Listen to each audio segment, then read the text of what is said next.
यहां साधन कम और लाभ बहुत ज्यादा मिलता है।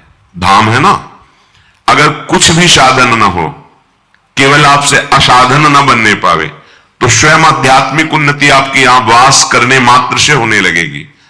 आप में दिव्यता आने लगेगी, क्योंकि आप धामवासी हैं। आपके मन की मलिनता, चंचलता, विषय प्रियता, ये सब धाम की कृपा नष्ट करने लगेगी। पर धाम में रहते 20 वर्ष हो जाते हैं और हमारी आध्यात्मिक उन्नति नहीं होती, भगवत प्रेम प्रकाशित नहीं होता। उसका कारण है असाधन। जहां वाणी से असाधन हुआ कि वो क्रिया में परिणित हो जाएगा।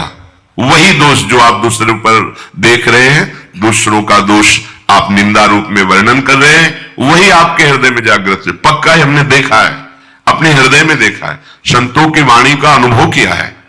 अगर हमसे गलती हो गई तो हमें गलती माननी पड़ी है, प्रणाम करना पड़ा है, बार बार पश्चाताप करना पड़ा कि हमसे त्रुटि हो गई, हमारी दृष्टि ठीक नहीं थी, हमने दोष दर्शन किया, हमें क्षमा करो। आचार्य से, गुरुदेव से, जिसके प्रति दोष दर्शन हुआ उससे।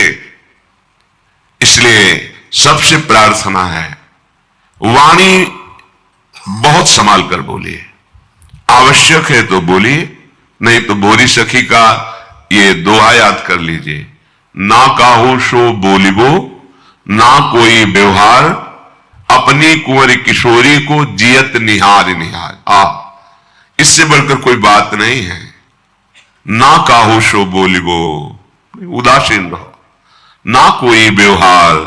हमारा परमार्थ और व्यवहार लाडली जो है, हमारा व्यवहार भी उन्हीं से चलता है। हमारे शरीर की आवश्यक सामग्री, हमारे शरीर की व्यवस्था हमारे आराध्य देव के द्वारा होती है, और हमारे परमार्थ की उन्नति, परमार्थ की दृढ़ता आराध्य देव के द्वारा होती है।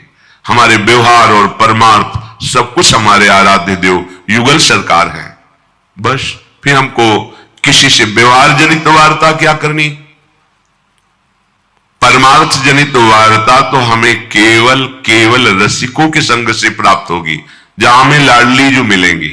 परमार्थ का विविध स्वरूप है, विविध साधनाएं हैं, उनका विविध फल है, वो सब हमें नहीं चाहिए। हमें प्रिया प्रीतम चाहिए, वो मिलेंगे रसिकों की कृपा से। तो अगर हमें परमार्थ संबंधी वार्ता करनी है तो इष्ट मिले और मन मिले, मिले भजन रस रीति, तहां निशंक होए मिलिए, तासो कीजे प्रीति। बहुत मिले सो संग नहीं। बहुत प्रकार के भक्त जन हैं, बहुत प्रकार की भावना वाले जन हैं। हम बहुतों का संग करेंगे तो हमारे विचार में, हमारे भाव में संक्रामक भाव आ जाएगा। इष्ट प्रियता, इष्ट की आराधन की रस रीति, वो हमें रसिकों से प्राप्त होगी। तो बस प्रेमी रसिकों से संभाषण करना भजन है, अन्य मौन रहना।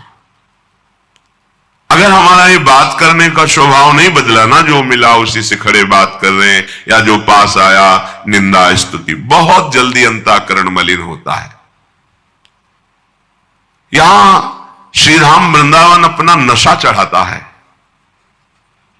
ऐसा अनुराग बढ़ता है। अनुराग धाम है, पर हमारे हृदय में क्यों नहीं बढ़ रहा है?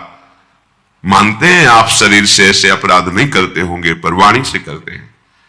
वाणी को मौन रखिए, ज्यादा बात करने का स्वभाव छोड़िए, आवश्यक बात कीजिए, नहीं तो नाम जप कीजिए।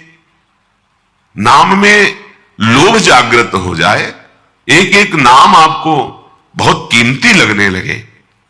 ये प्रियालाल से प्रार्थना कीजिए कि आपको प्रियालाल के नाम में प्रीति हो जाए। नाम में प्रीति ना होने के कारण हम ग्राम्य वार्ता, लोक वार्ता, विषय वार्ता, ये सब करते रहते हैं। क्या हम उपासक हैं? यदि हम ग्राम्य वार्ता करते हैं, लोक वार्ता करते हैं, संसारिक राग द्वेष की वार्ता करते हैं, नहीं, हमारे पास समय नहीं है। रूप छके घूमत रहे, तन को तनिक न भान, ये हमारा मार्ग है। हमारे हृदय में जलन होनी चाहिए। विरह कमंडल कर लिए बैरागी दो नैन, मांगत दरस मधु करी, छके रहत दिन रहन।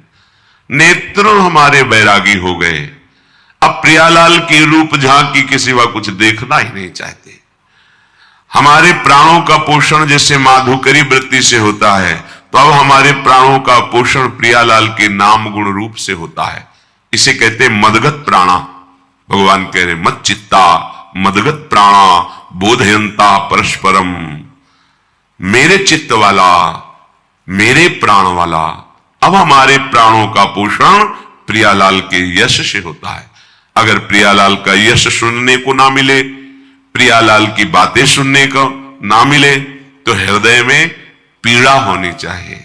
बावरों सोदस में फिरे खोजत नेह की बात, कोई प्रेम बात, कोई प्रियालाल की बात, कोई प्रियालाल के महाभागवतों की बात सुना दे। एक एक इंद्रिय हमारी आराध्य देव में लगे, ये आप सावधानी से निरीक्षण करते रहिए। आप ही अपने न्यायाधीश हैं। शास्त्र और सदगुरुदेव की वाणी को सामने रखकर अपने आचरण को जांचिए, अपनी इंद्रियों की चेष्टाओं को जांचिए, अपने मन के संकल्प विकल्प को जांचिए, और जहां त्रुटि हो तो नाम बल लेकर के, भगवत चरणों का बल लेकर के उस त्रुटि को त्यागिए। हम इस जीवन में रमने नहीं आए, जीवन मुक्त होने आए हैं। ये जो हमें अवसर मिला है परम पावन श्रीधाम वृंदावन की भूमि में बैठकर सिद्धांतों की चर्चा, भक्तों की चर्चा, प्रभु की चर्चा, अब हम अपने को मुक्त करने के लिए आए हैं।